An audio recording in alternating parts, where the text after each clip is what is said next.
काश्मीरच्या पहलगाम येथील पर्यटकांवरील अतिरेकी हल्ल्यानंतर भारताने ऑपरेशन सिंदूर राबवत पाकिस्तानला जोरदार प्रत्युत्तर दिलं।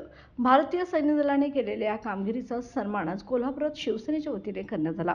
देशाच्या संरक्षणासाठी सज्ज असलेल्या वीरांना सलाम करण्यासाठी छत्रपती शिवाजी महाराज चौक ते भवानी मंडपाशी तिरंगा पदयात्रा काढण्यात आली।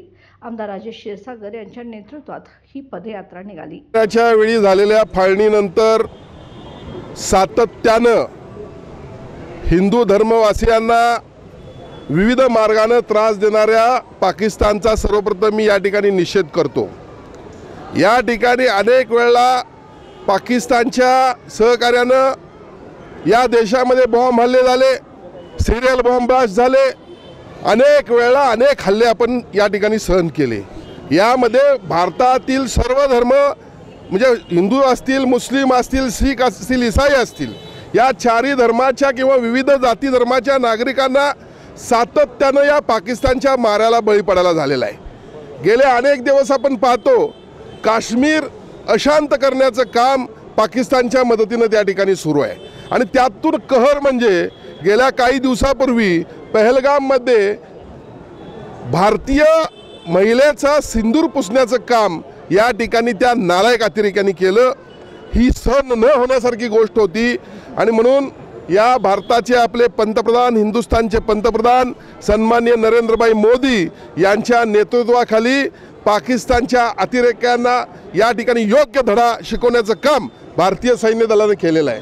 आणि म्हणूनच त्यांचं मनोबल वाढवण्यासाठी आज या ठिकाणी शिवसेनेच्या वतीनं 5ही विभागामध्ये रोज 5 जिल्ह्यामध्ये अशा पद्धतीचं तिरंगा रॅलीचं आयोजन करण्यात आलेलं आहे। यासाठी आज मोठ्या संख्येने शिवसैनिक या ठिकाणी जमा झालेले आहेत। प्रामुख्याने मी शिवसेनेच्या वतीनं सैन्याच्या सर्व दलांचं या ठिकाणी मनपूर्वक अभिनंदन करतो आणि पाकिस्तानला देखील सैन्य दलाने या ठिकाणी योग्य धडा शिकवला।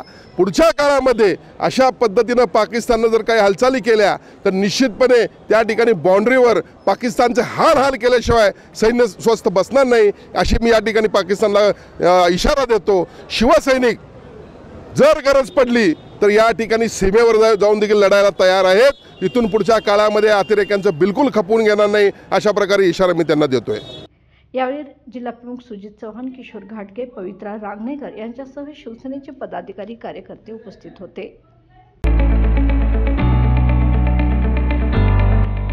सौ Ambubai Patil English medium school and junior college, pre-NDA training center, CBSE pattern and military pattern, approved by Government of Maharashtra. Sou Ambubai Patil English Medium School believes that a better future lies where and students can learn themselves. Graded excellent by state and CBSE pattern for systematic scholastic and co-scholastic work. At Sou Ambubai Patil English Medium School, academic subjects and extracurricular activities complement each other to develop socially skilled and healthier students. Theories and concepts are well understood by performing scientific experiments on their own.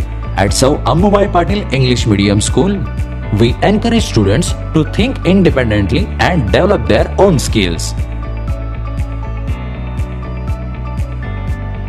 I want to become an aeronautical engineer. I want to become an athlete and win gold for our country. I want to be a IAS officer. When I grow up, I will build a school for poor children. Sou Ambubai Patil English Medium School and Junior College. Address: Gokul Shirga, Taluka Karved, District Kolhapur. 9326617509, 9371331176.